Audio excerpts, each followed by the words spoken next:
कल क्या आएगा तू?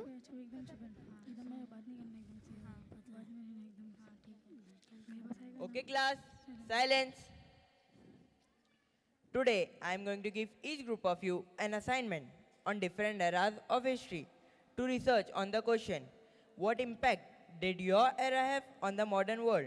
So, your group has the ancient Greeks, your group has the Romans, and your group gets a bit of a challenge, I guess, the Middle Age. Some also call it the Dark Ages. Ah, it's so boring.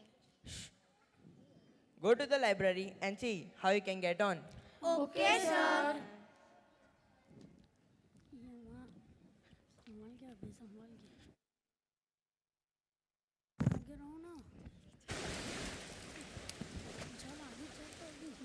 Is this the librarian? Maybe. Excuse me? Yes. What do you want? We want to find out the impact of the Dark Ages on the modern world. Never was a period of history named so badly. I suppose someone has been filling your head with the usual nonsense about the Middle Age, huh? 1,000 wasted years. A black hole in the history. Am I right? Yes, sort of. We assume it was a period of destruction, diseases, and death. Mobs of jungly people destroying the goods of previous civilization. They invented nothing for the benefit of mankind. Oh, no. Go away from here. Sorry to bother you. Come on, let's go. Anyways, it was the Greeks and Romans who invented everything. Oh, did they? Do you know? Are you sure about it? I suppose I could. Oh, yes, have a book for you. Here you go. What is this? A book which will take you from darkness to the light, young boy. There are things in the book which you should know. Take a look if you dare. How did it become so bright? Because you have entered the era of Golden Age, the era when many inventions were made by Muslims. The Muslim civilization spread the golden rays all over the world. Some of the most important inventions were made in this time, which has relevant connections with the modern world.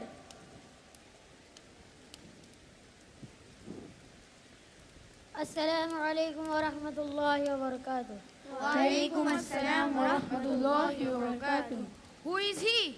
He is an engineer and an ingenious inventor, Al-Jazari.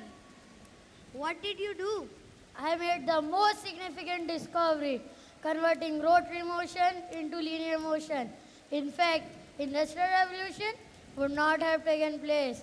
Hundreds of years later, without the invention of my device, my crowning glory was my invention of my time-telling machine, the legendary elephant clock, made by collecting hundreds of components with different cultures from all over the world: Greek, Arabian, Egyptian, Chinese. Do you mean the United Nations clock? Yes, of course. That's pretty cool. Sure it is.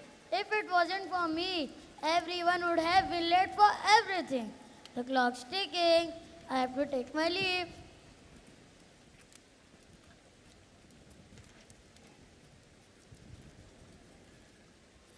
Assalamu alaikum wa rahmatullahi wa barakatuh. Wa alaikum assalam wa rahmatullahi wa barakatuh. I am Ibn Al-Haytham. Oh, Al-Haytham. He was a great scientist whose idea led the invention of camera. Do you mean he invented the camera? I laid the foundation for modern cameras by explaining how our eyes work.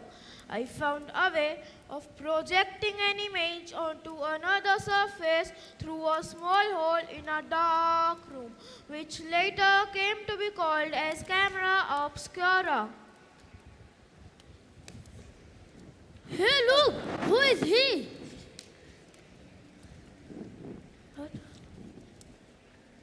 I am Abbas ibn Firnas. I believed that man could fly. I dreamed about flying 1,000 years before the Wright brothers. The only thing missing was the concept of tail for landing. In my attempts of flying, I fell many times and always needed a doctor. Yes? Who called me? Who is he? Why don't you introduce yourself to my guests? I am Abul Qasim. Qasim al-Zahrabi. Many call me the father of surgery. You did surgery back at that time. Wow. Indeed, in fact, many of the surgical instruments invented by me are used even today in the modern hospitals. I must look for a patient now. Scalpel. I might need this too. In that case, I will use catgut. Catgut? This is made from the guts of an animal. A perfect tool for stitching up internal wounds. Your surgeons are still using it today.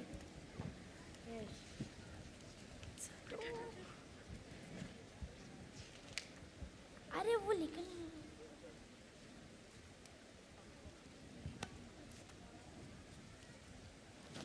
Hey, look, who is she? Assalamu alaikum wa rahmatullahi wa barakatuh. Walaikum assalam wa rahmatullahi wa barakatuh. She is Maryam Astrolabi. I have made sophisticated astrolabes. Astro what? Astrolabes. It is used by the astronomers and navigators to measure day, night and movement of celestial bodies. Think of them as ancient calculating and timekeeping device. Today you have watch, compass, satellite navigation helping people and explorers to travel the world. Hey, look, who is she? Assalamu alaikum wa rahmatullahi wa barakatuh. Walaikum assalam wa rahmatullahi wa barakatuh. I am Giver Nasibe Sultan. She is the founder of first medical college in Islam. Wow. So you have basically laid the foundation for all the new generation to come along with progress of your own. Indeed, but none of this would have happened without Allah guiding my way through it all. I empathized with the poor and the warriors, and I knew that I would not rest without I create better living conditions, which include hygiene and medical facilities for my people. I hence use my position as the daughter of Sultan in laying the foundation of better educated medical doctors and surgeons who could cure all diseases. Let me introduce you to Sutaita Al-Mahamali. Assalamu alaikum wa rahmatullahi wa barakatuh. Walaikum assalam wa rahmatullahi wa barakatuh. She is an expert in Hisab, arithmetics and Farahid, successoral calculations. So our maths book have your discoveries in them. Unbelievable. For my part, I cannot take credit for everything. I've only invented solution to equation cited by other mathematicians that denote aptitude in algebra. That's still so genius. That's science at its brilliant best. We did not know that Muslim invented and discovered so many things. That's just the tip of the iceberg. There were thousands of inventions covering all areas of life. And in the year that followed, their influence spread across the whole of medieval Europe. Yes, we got it. There are innumerable other inventions from the medieval age. I mean, the golden age, it has direct connection to our modern world. Thank you for guiding us towards the light of knowledge and clearing our misconception. Anytime, dear children, sharing knowledge is a boon in itself. Jazakallahu khairan. Assalamu alaikum wa rahmatullahi wa barakatuh.